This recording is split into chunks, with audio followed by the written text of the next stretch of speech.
Heyo, and welcome back to the Pick and Mix podcast. Today I'm joined with co-host Kit. It's me. Hi, I'm here. So this isn't an official episode. This is what we're going to be treating as somewhat of a bonus episode. So, love it while it lasts. So what we're going to be doing a track roundup from the tracks from the last 2 weeks. We were going to do a track roundup from the last week, but, squeeze more tracks in. It's not enough. Yeah, just not enough. So, without further ado, let's just get into it. So, on the worst tracks, we have first up Entrepreneur by Pharrell and Jay-Z. It's like... it starts off like you kind of just expect it to be like a normal Pharrell song, and then the beat just gets really clustered and it just doesn't work. The whispering really whisper raps as well, it's like... There's good whisper rap, like there's there's 21 Savage and Metro Boomin. I think there was a major meme out of that or something. The Cupcake verse on Charlie XCX's album. The whispering really got me off, and I don't think either of them actually fitted the instrumental very well. Once you're past like the opening, it just didn't work. It's just a bit cringe as well, the whispering, to be fair. So on the second track, on the worst tracks, we have Amine with Hello featuring Luke Steele. I was very disappointed by this track. I think what I kind of got from it is that it just sounds like a Limbo leftover. Yeah, I'm pretty sure I think it was rumored to be on the deluxe, and I'm so hoping it's not, because if you compare that to the rest of Limbo, it's just... Limbo was really good, and I was really happy with that album, but Limbo is definitely the best Amine album. It's a Fantano not good. It's a fat not good. I think the flows were underwhelming in my opinion, and the hook. Yeah, I mean it was still the highlight, but there's just not too much to talk about it with it, really. Yeah. So that's it for the worst tracks. Not too many shit tracks this week. These 2 weeks, to be fair. Now we're going to the Met track. So up first we have BTS with Dynamite. Now I'm hoping those... It's straight in the BTS tracks. Straight into the K-pop. I'm hoping the BTS fans come for me. Like, don't get me... It's a decent song, but... And the thing is, it's like not even really a K-pop track. It's definitely like a shot at being a really big track in the West, like in mainstream pop. Wait, didn't it break the YouTube record? Yeah, I'm pretty sure. Why that song? Out of First all it was of them. Goob. Yeah, it's alright. Like it's decent. It's just classic dance pop, really. It's not super special, but I do think it was okay. Yeah, what really put me off, I'd say the lyrics, like "Jump up to the top, LeBron," was kind of like. It was kind of. But I can't really blame them for that, because I'm pretty sure BTS, none of them are actually fluent in English, except from it's a decent Rap shot Monster. At making like a more Western track. Yeah, the auto-tune's definitely what puts me off when I'm listening to it.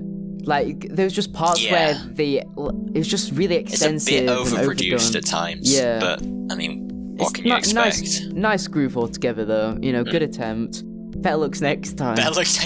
Yeah. So next up, we have the acoustic version of Lighter featuring KSI, Nathan Dawe, and Ella Henderson. I don't think it deserved an acoustic cover. I don't think it's very fitting, but... Because it's like, it was fine. It's like just a summer banger, right? Yeah. Like, that's kind of the whole point of the song. Of course, Ella Henderson's definitely the highlight. Yeah, her the vocal performance was really good. Yeah. And it's still a good tune. But... Yeah.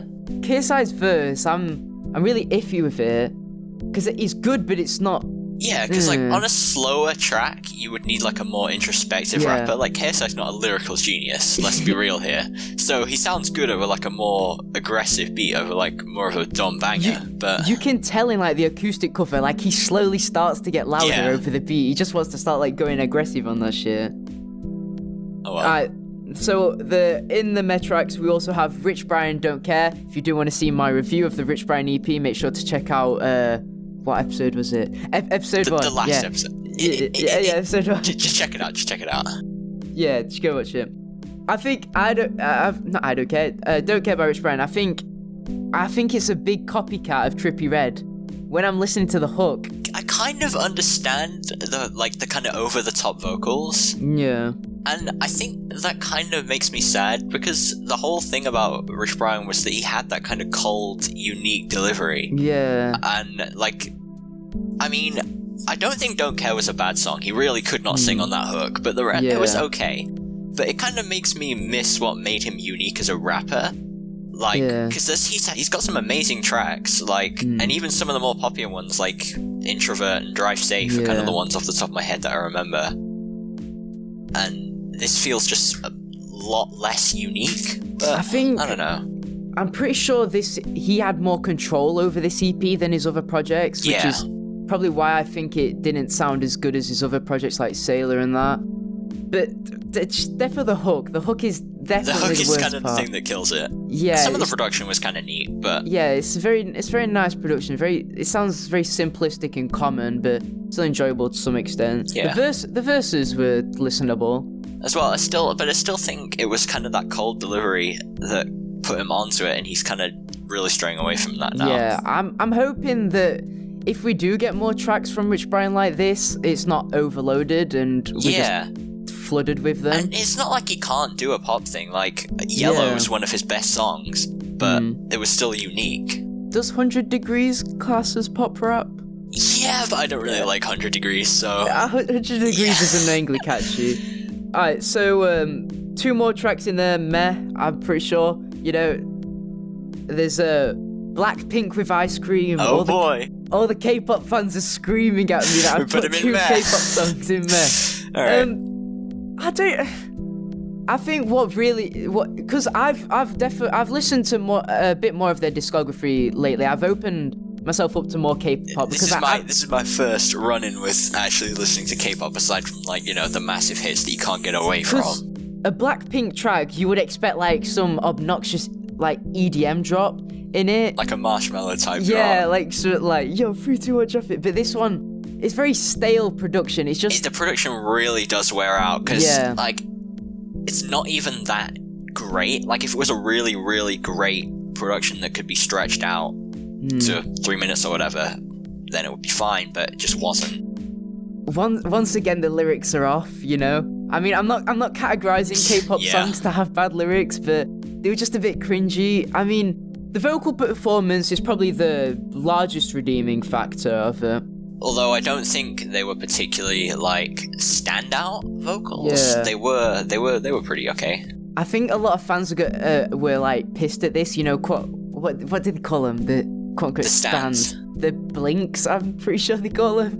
What BTS is ARMY, right? I don't know about anything else. There's blinks are there, God knows what. I think they're going to be really disappointed because I saw a confirmed track list for their new album, and they're collaborating with Cardi B on a track. Oh, they're going to be mad, dude. They're going to be mad. Cardi B and Blackpink is... Are we going to get a proper WAP performance from Cardi B? That's the question. Don't even start on WAP. I hate WAP so much. It's a banger, man. No. Anyway, moving on. Yeah, the final track we have in the Met is The Weeknd and Calvin Harris, Over Now. It's very underwhelming, in my opinion. I think what I really don't like is that it was kind of just derivative. Like, everyone's always saying, it's like a Michael Jackson clone, it's like a Daft Punk clone, and you really can hear it in the song. I think what saves the track, and will always save, like, even if Calvin Harris is on it, even if it's a shit track, Calvin Harris and his guitar skills. I love any piece of guitar that he plays. The production is pretty classy. Even it's very nice R&B and soul, I'm pretty sure. It's kind of how do I put it? It's not really dancehall kind of thing, but it has that kind of vibe. It's definitely one of his like more calmer, smoother songs. Something that I'd play on like a late night drive or something. Alright. So now onto the best picks of the mix. Oh boy! The picks of the mix. We got it. We got the little catchy the tag. Up first we have "Say the Name" by Clipping. Now this was actually I've not actually heard much of their music. This is probably my first time. I guess you could kind of call me a massive Clipping stan. I'm really into their music, and this does give me hope for whatever they're coming out with next. Didn't they also drop an album with this track as well? They had. This is a sequel to last year's album, and the album is coming out in October, so this is the first single from the album. I think what like really caught my attention was the hook was repetitive, but it wasn't repetitive in a bad way. I think it must be sampled from something, like they had There Existed an Addiction to Blood sample on the last one, but I mean, I wouldn't say that it's like, all flibbity-hibbity lyricism, Yeah. It's nothing that stands out. I think sometimes David has a tendency to like just go very hard, fast rap. He's a really good lyricist though. I don't think out of all of his tracks, this was one of like his best tracks lyrically, but he still stands out. I'd say the catchiness makes up for a lot of the track. It's just the beat and how it gets greater. Yeah. Like, that noisy outro is it's so good. It's so good. Beautiful. Alright, and then we go on to Gifted by Corday featuring Roddy Ricch, the first track Corday has released since his departure with YBN. And thank fuck he left YBN. Man, holy moly. He carried, let's be real. YBN was awful. YBN Namia doing a feature with a shark puppet. Like, come on, man. He fell off. What was the other YBN Almighty member J. called? Oh god, what a name. Sounds like a 12-year-old SoundCloud rapper. This first track that he departed from YBN, I don't know why, but I read somewhere, like, some people in comments mentioning they thought because he left YBN, he'd change his sound completely. Like, where's the logic in that though?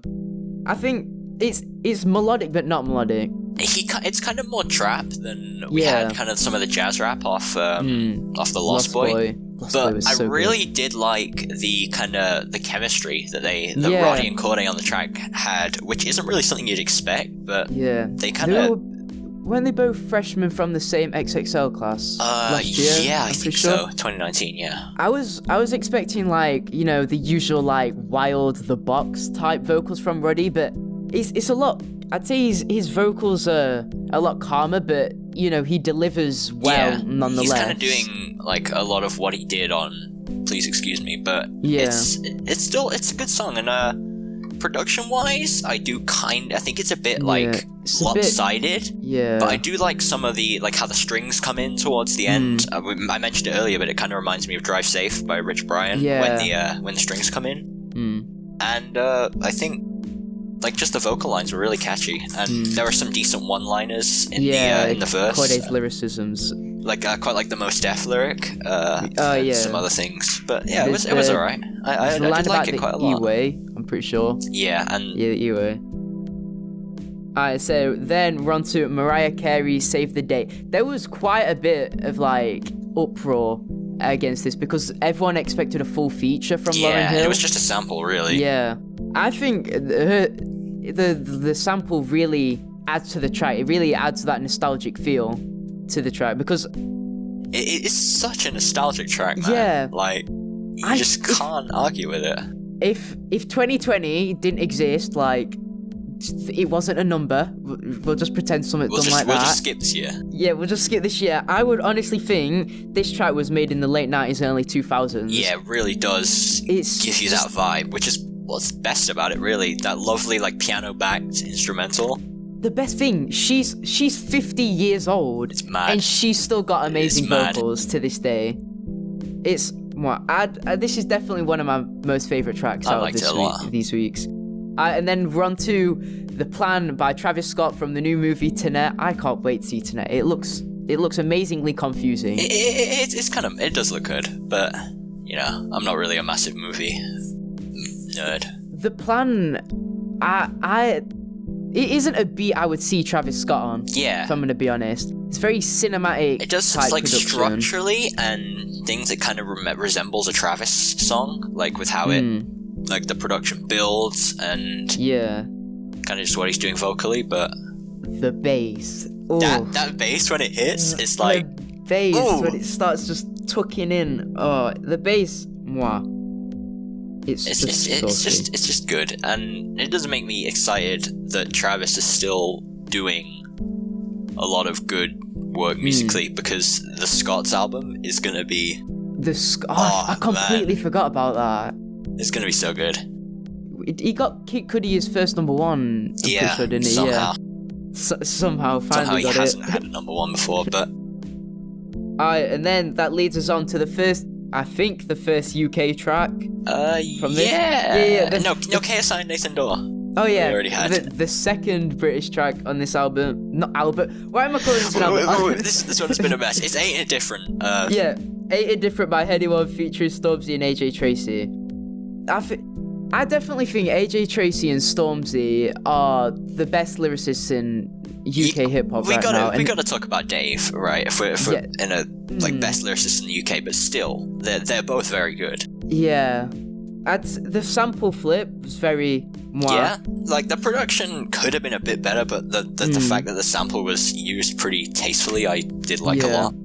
And I think one of the best things for like a posse track is you can't really decide who has the best verse, and I think that's the case here. It's kind of hard to choose whose verse was the best, which for me kind of shows this good track. Yeah, I mean, come to think of it, I can't actually choose who had the best verse. I guess I would maybe choose AJ's verse. I did like it. I think AJ Tracey's on a big come up right now. Yeah. That track he did with Mabel, I think there was a Genius interview where like he was talking about, you know, how people shit on UK lyricism because they think we're all just about like, yo, hash on the dash. I really think UK music is kind of coming over and getting some love in America now with like Dave, with Slow Tie, with J Hus, of what we kind of appreciate. I think drill music will eventually make a big jump into mainstream US. I mean, but have you heard like some US drill, like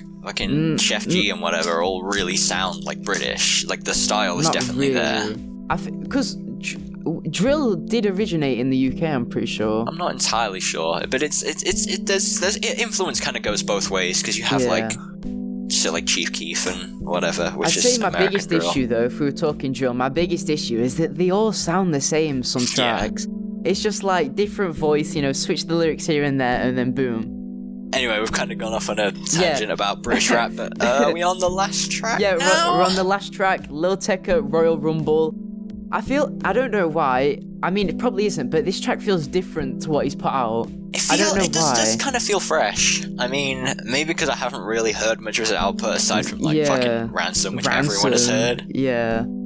Everyone calls him a one-hit wonder, but I feel this track kind of shows his potential to, you know, the production. Rise again. I've said the production is probably the highlight for me here. It's really classy. I like there's just a lot of depth to the beats. I like some of the strings just popping in the background. I think it was just nice. I think what sells the track to me is the line where he says, "Oh yeah, the fucking punch a bleep in his lip. Now he looking like Kylie." That definitely sold the line to me. that just sold the track. It's got to go in best of the week. Definitely. But it does have some catchy kind of vocal melodies. Yeah, so good flows. You know, it was neat enough. Vocal performance.